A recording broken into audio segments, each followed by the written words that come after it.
Good evening and welcome to Village Board meeting for the Village of Pleasantville. Today is Wednesday, September 5.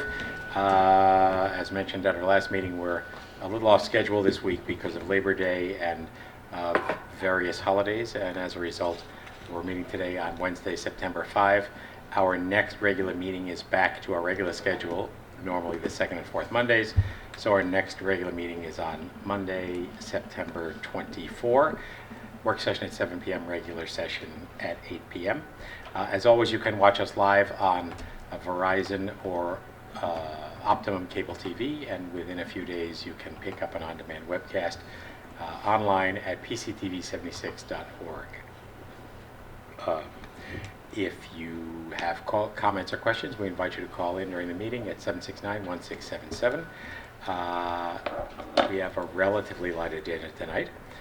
And I notice the fifth of our resolutions is about approval of the Tina Gambino Memorial 5K walk run. We have a few folks here in the audience on that subject. No need to say anything unless you want to. Would you like to? Okay, come on up. We like interactive meetings. And you came, and we'd like to see you. Good evening, I'm Janice Gambino, and I'm here with my family and Diana Bloom representing Tina's 5K Run Walk. As you're probably aware, back in 2011, Michael Bloom was standing here asking for approval for the run, which was part of the entirety of his community service project for his bar mitzvah. And I think we're all feeling very proud of his accomplishment at that time to bring us forward to today, as well as the community who supports us and all of those professionals who have given us guidance over the years. So we just hope that this will continue. I know that members of the community will see me and just, unsolicited say, okay, we'll see you in October for your run. So it's really very heartwarming, and I hope you share that. So thank you. Thank you for that. It's heartwarming in the most Pleasantville way, and as Pleasantville a fundraising effort as there could possibly be. So thanks to all of you for all you've done for all those many years to keep that spark alive, both on behalf of Tina and on behalf of all the good work the foundation does. So. And is Michael coming back for that day? You promise? Okay. Yes, yes. He's at Wesleyan studying Michael, hard, I'm sure. Oh, Probably doing something very noble, spirited. So the proposed date is Saturday, October 27.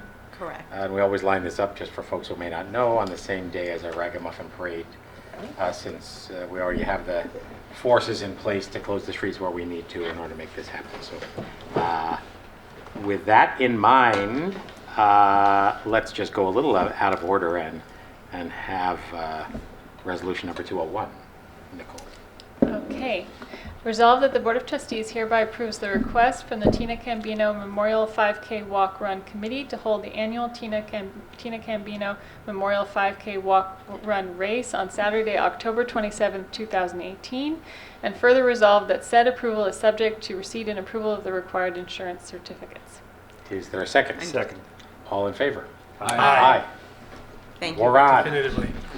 All right, See you folks. there. While you're here, Thank hold it. you You for- want to mention the website to have people sign both up? things. Yes, definitely. Talk to You us, can. right? You can register. Go to www.tinagambino.org. You can also find out about all the wonderful programs that we sponsor. In addition to the scholarship for high school seniors, we also provide funding to the elementary school and to the middle school for students in need. Awesome. Take a peek. Thank and you. Come in. Thank you. We'll advertise it on our Facebook page as well. That would be We'll wonderful. disseminate it. Thank you. Thanks for coming. All right, thank you, guys. So let's back up a bit. Yeah. We have a few announcements we can make later, but is there a comment from the public on any subject? Happy to hear from anybody on any subject. Nobody now? Okay. So I have a few announcements to make, if I can just scroll my way to them.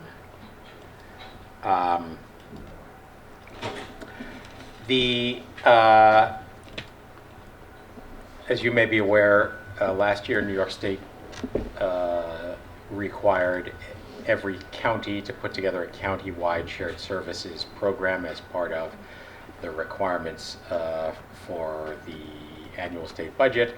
And it was a little bit short notice and lots of politics involved and better and worse efforts in various ways, but a result was produced and handed into the county, into the state, that I don't think in the end produced a whole lot of effect. That's required again this year, and this year the county has hired the Rockefeller Institute, and they have also hired some savvy consultants, including our own former administrator, Patty Dwyer. The result has produced a shared services program that has the potential to save $7 or $8 million in the current year, at $25 million or so going forward. So some real money. So at any rate, tomorrow I'll be at the county center as required in order to provide a quorum to vote on this. But let's provide a link on our website to the text of it if anybody's interested. I do think, although the numbers county-wide are not life-changing, it was a worthwhile exercise and one that suggests some thoughtful synergy between the county and the various municipalities.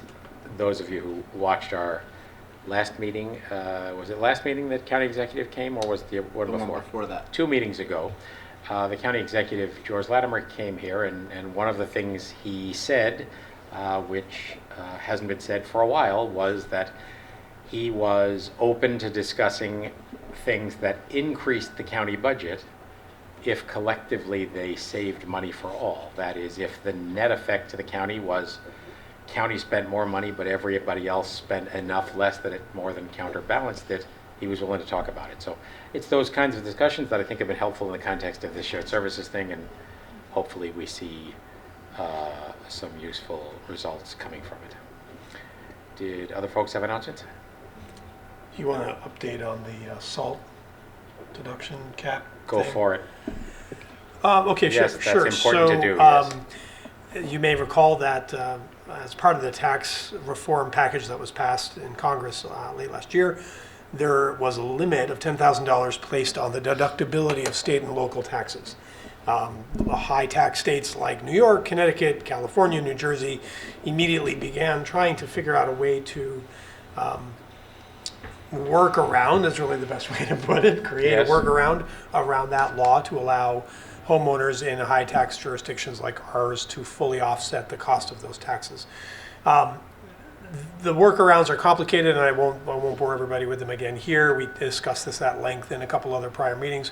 Basically, the gist was that you were going to be able to deduct these taxes as a charitable contribution to an entity that would be set up by a variety of taxing entities, including the village, school districts, towns, and whatnot. We decided not to rush and make that possible, based basically on the fact that we didn't think the shooting had really started yet on that whole thing, and that there was a lot more left to learn. Turns out, effective August 27th, the Internal Revenue Service has come out with definitive guidelines and rules, essentially kiboshing the whole idea of a workaround by limiting the amount you can actually deduct to the difference between what you would have been able to deduct and the new rule. It's complicated, but the bottom line is I think we were correct in holding off and seeing how the dust settled on that. Folks that have already gone ahead and made this step should consult their tax advisor. If you did do it to some other entity other than the Village of Pleasantville that allowed you to do it, you're now going to need to unwind that or not have the deduction possible. So anyway, long story short, there is not yet a good way around the $10,000 limit on the SALT deduction for the 2018 tax year. All Questions, true. comments? Yes, so presumably nobody in our jurisdiction is affected because I don't I think don't so. think any of the taxing entities passed the regulations that would have made it possible. So there you have it. This will eventually all get litigated. I believe New York and California have already notified the federal government that they intend to sue under this, and so it'll all get played out in the courts. Tune in around June of 2020 for the preliminary hearings on how all that's going to work. Oh, I didn't see the email. I'm sorry. Okay. So anyway, that's that update. Unfortunately, it's not going to be a workaround. All right. Any other comments? Nope. Comments from the public on any subject? All right, off we go, back to the regular sequence. 197 now, Steve, I guess, just to be fair. Right. Resolved that the Board of Trustees, based upon the recommendation of the Superintendent of Recreation, hereby appoints Eric Akalski to the job of Recreation Assistant, job code 0269 CSCA, wait, hold on, I can't see that. Yes, CSCA, wage schedule B, group 4, non-competitive, step 2, effective September 10th, 2018, at a salary of $35,813. Said appointment is subject to a probationary period of not less than 12 weeks to a maximum of 52 weeks. Is there a second? Second. We have his resume and a letter of recommendation from the Recreation Superintendent. All in favor? Aye. Aye. Motion approved. 199, Joe. 198. Sorry, yes. 98, yeah. Resolved I'm the Board. just all confused. That's okay. Resolved, the Board of Trustees hereby authorizes the village administrator to execute a revocable license agreement with Paul and Deneen Mancuso, 31 Mountain Road, to permit the installation of a retaining wall in the village right-of-way. Is there a second? Second. So this includes a series of attachments that show us the circumstance, and it appears a reasonable step. Correct. In favor. The building inspector has weighed in as well, so any comments or questions? I'm going to abstain. I represented Paul on a matter a couple of years back, and All right. so Having to do with the wall. not having to do with wall, but All right. you know.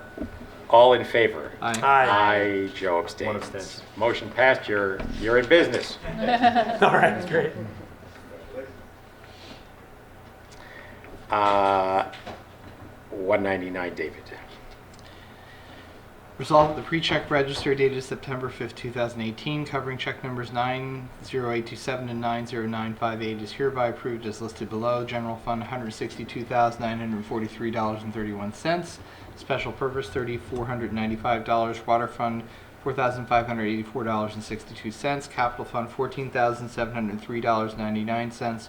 Refuse Fund, $8,753.76, for a total of $194,480.68. Is there a second? Second. Second. Very nice to see a lower number. Yes. Last few months have been a little weeks. Yeah. Short week. Just wait till the next. Short week. Comments or questions? All in favor of the check register? Aye. Motion approved. Nicole, 200. Resolved that the Board of Trustees hereby approves the minutes of the meeting held on August 27th, 2018. Is there a second? Second. Comments or questions or corrections to the minutes? All in favor? Aye. Aye. Motion approved. 202. 201 we already did. 202, Me. Steve. Resolved that the Board of Trustees hereby approves the request from Amanda Gleason, from Amanda Gleason, 25 Ashland Avenue, for a block party on Ashland Avenue from house number 10 to house number 70 on Saturday, September 15th, 2018, from 4 to 9 p.m. Is there a second? Second. This is attached to this is the petition that shows other neighbors in favor of same. All in favor? Aye. Motion approved. Have a good time. 203, Joe. Resolved that the Board of Trustees hereby authorizes the mayor to sign the rider to the Westchester County Urban Consortium Community Development Block Grant Program fiscal year 2019-2021. Is there a second? Second. So the Community Development Block Grant Program has existed for a while, and then the county ceased to participate during an argument with HUD over affordable housing. It is now kicking up again, and we need to renew this agreement if we participate. And we have a red line version that shows the one additional piece added. You've talked to county about this, Eric? Yeah, it's a very minor edit. We have agreed to participate, so this is just a small amendment to that agreement. Okay. So this gives us the potential to apply for CDBG grants, and we have in years past. gain some benefits from it. So, comments, questions? All in favor? Aye. Aye. That's the end of a relatively short end of the summer schedule. Is there any further comment from the public? If there isn't any public to comment, Shane, any questions?